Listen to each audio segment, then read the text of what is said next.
Welcome back, Wolfpack. Verlisify, and this is how to use Nihilego. So I'm going to be doing catching guides on how to catch all of the Ultra Beasts, but I thought it would make a lot more sense to do the competitive guides first. So let's go check out this Poison Rock typing.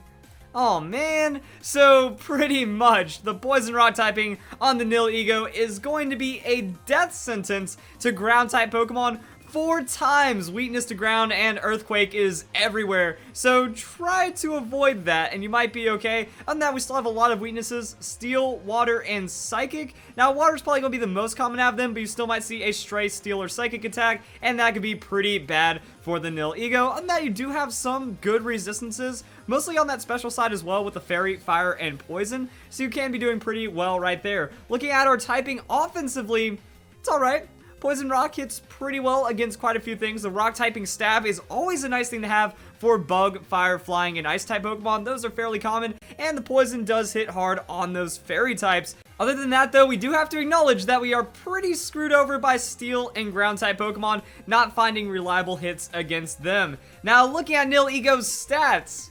Oh yeah, those are some Ultra Beast stats right there. So Ultra Beasts have this really interesting quirk where they have very useful stats and very useless stats, and they don't middle. They use almost every single point in a solid way right there, but that shows that we have no defense. 109 on the hit points with the 47 on defense is going to be interesting because it's going to give us some effective tankiness, but against like very solid defensive hits or just super effective hits in general, we are not going to be surviving those at all. However, we have a very high special defense, so we can maybe see it as a special defensive tanking Pokemon. With our special attack at 127 and our speed at 103, we're also going to be a really interesting sweeping Pokemon that we outspeed most of the Pokemon in the game, and specifically Garchomp with that 103, but everything else can still outspeed us and do insane amounts of damage, so that is something to pay attention to. Now we're going to head on over to Cerebi just to get a quick look at the moveset and maybe get an idea of what Nihilego is going to be capable of. We see the clear smog, that's nice. We see some technical stuff like the power split and the guard split, but overall a lack of sustain, which means our special defensive tanking dreams might not be that much of a reality. And then we can see Venoshock, that might combo really well, but then it's just basic stuff. We get Power Gym, so we get our Rock Stab, and then also as we scroll down to like TMs and stuff, we see that we get the Sludge Wave, which is actually really nice. Interestingly enough, not every Poison type Pokemon gets a Sludge Wave, so when it gets access to that, going to get a little bit more damage. So Sludge Wave, Power Gym, that's going to be it. We get the Thunderbolt, but no Ice Beam or Flamethrower, and we can also see we have Dazzling Gleam and a few other interesting things like the Grass Knot. So that's kind of what we're looking at, just a standard offensive set, nothing really tricky to mess around with for either double battles or even single battle sustain. And now it's time to hop on over to Pokemon Showdown, where we can see, yeah, Nihilego is pretty much just going to be standard special attacking Pokemon, slap a Life Orb, go for that Timid Nature, and then hope for the best. However, Beast Boost is something to be aware of because Nihilego has some really weird stats, but it all makes sense in the end. 120 special attack, or 127 special attack, is going to be just enough with a Timid Nature to have more special attack than the 103 base speed, which is just enough to outspeed Garchomp, so Beast Boost is going to boost our special attack and not our speed. This is going to be something that you're going to have to pay attention to when building up your Ultra Beast Pokemon. But then that shows we are 1 KO away from some ridiculous special attacking Moxie Snowball kind of thing. That Moxie Lane boost attack, I know, but Beast Boost can become whatever boost you need, and with that, it's like an effective special attacking Moxie. So we bring it in on a low opponent that doesn't really have too much speed. You know, we finish off a tanky Pokemon, or we take out like a 100 base speed Pokemon, and now we gain our Beast Boost, and things are going to die on the opponent's side of the field. Also, Hidden Power Ice, certainly something to talk about that we can see the rest of our coverage. Sludge Wave, standard stab, Power Gym, standard stab, a little bit of extra coverage. Grass Knot, just kind of there, and the Hidden Power Ice. So Hidden Power Ice is going to be really interesting. In the 7th generation, as you all know, we do have the Hyper Training feature. So if you want to go and drop a gold bottle cap on a Nihilego, that might be the way to go. Actually, you might also use some silver bottle caps. So it pretty much depends on how much farming you want to do for that Hidden Power Ice. And it has been confirmed that bottle caps synergize with Hidden Power Ice, but they do not synergize with breeding because it's cosmetic. So if you have a Hidden Power Ice Pokemon, use a bottle cap on it to max out all of its stats, it keeps the Hidden Power Ice. However, if you use it for Ditto, for example, that 6IV Ditto will not breed 6 IVs down. And Nihilego doesn't breed anyway, so pretty much if you want Hidden Power Ice legendaries, that is where your bottle caps are going to go. So what you need is a synchronized Pokemon, go for Timid, and then once you get the Hidden Power Ice, you're pretty much done. That you don't have to really worry about IVs too much unless you don't have any bottle caps and you don't want to grind for the bottle caps. But a Hidden Power Ice Nihilego is definitely a possibility. However, we did have access to the Dazzling Gleam. That's why I want to do some damage calculations later just to see how that's going to play out. So that's kind of it. You Sludge Wave, you do damage, you hope for the best, and then yeah, Beast Boost might activate and you win. Also, I did want to make a quick note on Choice Scarf being an option because I didn't really talk about it. I would say no, because it would help out your 103 speed, and you could go Modest Nature Scarf or something, or if you're going with, like, Timid Scarf, then that means you're outspeeding Timid Garchomp that are also scarfed and stuff, but I feel the damage is too lacking, and also locking yourself into one move on the Nihilego isn't that great, because with Sludge Wave Power Gym, there's a lot of things that could resist you right there, so it could halt your Snowball, even though it would make a lot of sense that if you found a way to finish off a low hit point opponent, or if you're going up against a special attacker you're just going to be able to do much more damage to, even with that Scarf, but I just don't think that locking yourself down works that much, and the Life Orb is just going to be that consistent damage that will eventually start your beast boosting, and then finding a lot of success from there. Now, some people are looking into the Nihilego as a setup Pokemon because it gets Stealth Rock, it gets Toxic Spikes, and it's also fast. So, what you do is you outspeed your opponent's lead Pokemon, Stealth Rocks, you take a hit, Focus Sash procs, Stealth, or Toxic Spikes. Now you pretty much get 2 set up for your 1 Nihilego, and you might be able to do some other things. Now, this is not a full moveset. You have the option between a Clear Smog or a Mirror Coat as well. That with the Mirror Coat, it's really interesting. You have a lot of hit points. So if your opponent hits you with a strong special attack, you're going to be able to survive it, and then you might be able to KO them in return with that extra damage, but also depending on how weak their special attack is, it might not be enough to KO them on the end. But I just want to note the Mirror Coat for the Nihilego, especially if you're going for that setup. You go for that Mirror Coat, you do tons of damage, you might even take out a Pokemon, and then if you still outspeed the next Pokemon coming in, Stealth Rocks, Toxic Spikes, whatever you choose, that is going to be solid right there, or the Clear Smog. Clear Smog could just buy you turns. They say, oh, Nihilego, is it going to blow me up? You throw out the Stealth Rocks, they go, haha, it is set up Nihilego, now I am free to do whatever I want, Quiver Dance, Dragon Dance, Calm Mind, whatever setup they're going for, especially like Calm Mind into Nihilego might be a comfort pick for some people since it is supposed to be a special attacker, but if you Clear Smog them, so first turn, they set up, you Stealth Rocks. Second turn, they might try to overreach on that setup, and if they do, that's when you throw out the Clear Smog. So you reset everything they've done. Now they either have to attack you, which means it's now you're still at fresh hit points, so you get to Toxic Spikes or do whatever, or they might try to switch out or gamble another setup. Either way, you're sitting on that Clear Smog. So if you rotate between the Stealth Rocks, Clear Smog, Toxic Spikes, all kinds of stuff like that, you might be able to guarantee some free setup. But then we run into an issue. Running Clear Smog, that's going to be poison. So then we're kind of having to be stuck on the Power Gym, but then we still get like completely dunked on by Steel-type Pokemon. But at the same time, we are going to be a setup Pokemon in a way. So this is like where it gets really weird because I just threw on a sweeping set as well because it doesn't take much to do the Stealth Rocks or Toxic Spikes. Since we're running a Focus Sash, hit point investment doesn't make a lot of sense. We are still tanky enough against special attacking Pokemon, and the Focus Sash is pretty much if we see physical attackers or an Earthquake. So it's all over the place. Like, it's not going to be just this dedicated special tank. It doesn't have anything to really work with that.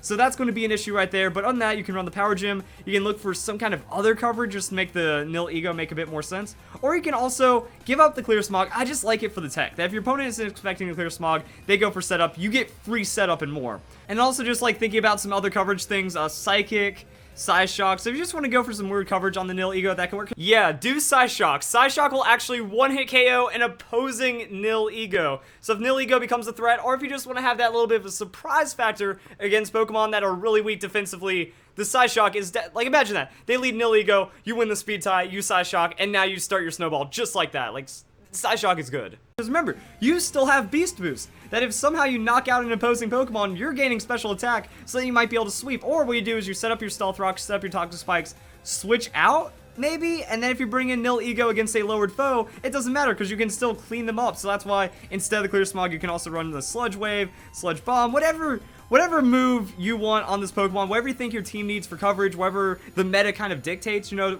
if the meta makes a shift, kind of react with the other coverage moves that you're going to be running on the Nihilego, then you can bring it into the late game after already setting up Toxic Spikes, after already setting up the Stealth Rocks, and even though you're going to be on like a very risky scenario, low hit points, high speed, you still might pick off a Pokemon, you might cheese an extra KO or two, and that could be pretty solid even without the Life Orb. So it's technical while one-dimensional on the Nihilego, which is pretty interesting. It's like setup wars. Also, I don't think Toxic Spikes is going to be that great of an option. You see Pokemon like Toxapex out there, you set up your Stealth Rocks, you set up your Toxic Spikes, and then they just bring in the Toxapex, and it doesn't even matter. So that, I don't know if Toxic Spikes with the Nihilego and Stealth Rocks is like really a huge selling factor. I think it might work better as a sweeper, or better just doing more tricky setup things than just straight up, I'm going to Toxic Spikes, I'm Stealth Rocking. Because there's just so many things that clear it. Also, depending on how more popular Stealth Rocks gets, there just might be more Defog and Whirlwind Pokemon. So make sure your setup is actually worth it, especially in like the Pokemon select screen. If you see a ton of Poison type Pokemon, don't just mindlessly go into Toxic Spikes, because that's going to be a free turn for them at the end of the day. Now what we can do is transition over into checking out some damage calculator. So I was just trying to bring up some Pokemon. We have Weavile. Weavile, it's a hard-hitting physical attacker. As you can see right here, once we slap the Life Orb onto the Weavile, it just kills us. So 109 hit points, 47 on defense, and it doesn't matter once we eat a strong, same type of attack boosted move like the knockoff. So knockoff, bonus damage, stab, and then, yeah, Nihilego just dies. But if we were to outspeed it, we would find good damage on the Power Gem. I mean, it is still a KO, but as you can notice, like Sludge Bomb, Sludge Wave, those are still not finding enough KOs right there. So it shows that initially, Nihilego doesn't have insane amounts of damage, even against a Pokemon that is very frail. 70 on the defense, 85 on special defense. That's kind of what you should expect from a sweeping Pokemon. Also, I like bringing in the Oricorio. Oricorio is just a pretty solid Pokemon for damage calcs. As you can see, 75, 70. Still only finding 75% damage on average with a non-super effective hit. So that's something to consider right there, that you might need to bring in Nihilego later and save it as a cleanup Pokemon, unless you are trying to go for that just lead setup craziness right there. But it's kind of showing some of the problems that Nihilego might have. And then the weaknesses start coming in. So Hydro Pump on Rotom will be able to 2-hit KO us, but we can't 2-hit KO anything back on the Rotom Wash. Now it also depends on the format. If you're playing Alola Dex only, there isn't a Rotom, so you don't have to worry about that. But at the same time, if we are going to be doing like full Pokedex, Nihilego might start to drop off just a bit. So that's a lot of damage right there. You still find the outspeeds if it isn't a Choice Scarf Pokemon, but yeah. And then we have Garchomp. So big old Garchomp with the insane 270% damage onto Nihilego, because that's 4 times super effective. That's no defense at all. It's just going to be a very bad day for the Nihilego, and this isn't even Life Orb. We throw on the Life Orb to the Garchomp, it's just bad all around. So yikes right there on how much damage the Garchomp is going to do. However, we do outspeed, so as long as it is not Scarf Chomp, if it is not a Scarf Garchomp, we are going to be able to get that KO with the Hidden Power Ice. That's kind of also why I wanted to bring that up. Like, alright, what about the Dazzling Gleam? So Dazzling Gleam, not going to find it, where the Hidden Power Ice will find that damage as well. Also, we can see right here, I did put 2v2 into hit points. So worst case scenario, Tank Chomp will still be enough to outspeed and then find the KO with that Hidden Power Ice. Unless that's special defense investment, most Garchomp are just going to be like full defensive invested, but depending on where the meta goes, if they know that Nihilego takes a rise, they might try to invest just enough special defense to make it matter. So either way, you're going into a gamble. If you're unsure if the Garchomp is scarfed or not, it might not be worth the risk, but depending on how the team plays, you might also be able to get an idea for it. Also, if it is a Tank Chomp, try to be weary if there is special defense investment and stuff floating around right there. So then you can make it work right there. And then I was just looking into other Pokemon. Ferrothorn, just, you can't KO it. It hits you with the Gyro Ball. Very bad things happen. Or we can also look into the Hidden Power Fire. So Hidden Power is a really interesting thing to talk about. Even the Hidden Power Fire. This is the thing about Ferrothorn. Ferrothorn is such a filthy tank that can even survive like 4 times super effective hits, like that Hidden Power Fire right there.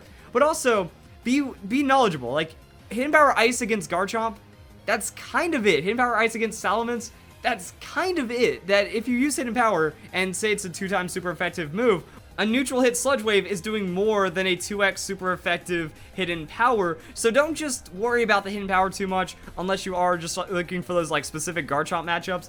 And that's kind of it. So we find certain outspeeds. The Pokemon that are faster than us still do insane damage. Actually, I noticed that this set did not have the Life Orb, but even then, still not a KO on to the Ferrothorn. And also, it was like double battles for this one on the Sludge Wave. Either way, still not like guaranteed KOs with these neutral effective hits right there. I was also looking into something really interesting. Like the Ambipom is interesting because we can like fake out Last Resort for almost all of its health, and then we do find that outspeed, but Sludge Wave will be able to pick us off. So that's kind of showing the range right there. We need a Pokemon with 66 special defense, 75 on the hit points, and then maybe Nihilego can start the Snowball. But again, against a weakened opponent, and then we +1 to special attack, now everything dies. And I was also looking at like Salamence. Alright, we can bring in the Salamence. Salamence Earthquake will absolutely wreck us, but if it's a special attacking Salamence, if it's like a Mega Salamence into that double edge, we will find the resist, and we will do okay against that. And then +1, Sludge Wave, Power Gem,